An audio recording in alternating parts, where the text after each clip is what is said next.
আমাকে যে কেউ কিছু বলেনি, আমার স্বামীকে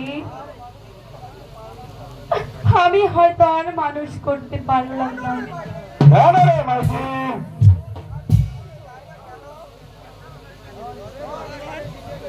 তোর স্বামী স্কুলে যায় না কেন? তুই আমার কাছে সব খুলিয়ে বল। আব্বা আব্বা গো,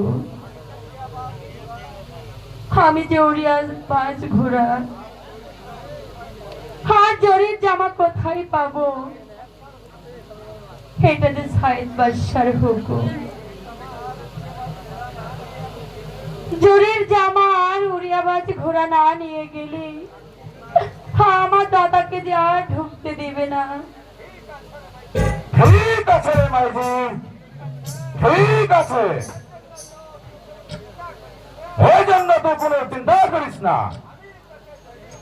আমি তাকে জরির জামা আর উড়িয়াবাজ ঘোড়া সন্ডে মাইজি, আমি একদিন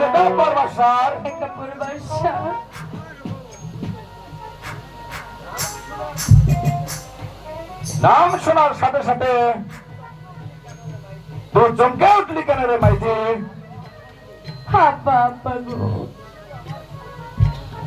তিনি যে আমার শ্বশুর হয়।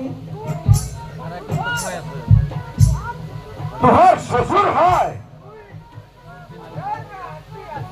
তুই রাজাকে আদমি আছিস? ঠিক আছে মাইজি, ঠিক আছে। আর কুসুর ডর নেই। তাহলে চল একদিন বাসার শিকার মেয়া বড্ড বিপদে পড়িয়াছিল। আমি তাকে উদ্ধার করিয়াছি। তাই সে খুশি হয়ে দড়ির জামা আর ওই উড়িয়াবাজ ঘোড়া আমাকে দান করিয়াছে মাইজি। আমি সেগুলো তোহাকে দান করে দেব। তাহলে মাইজি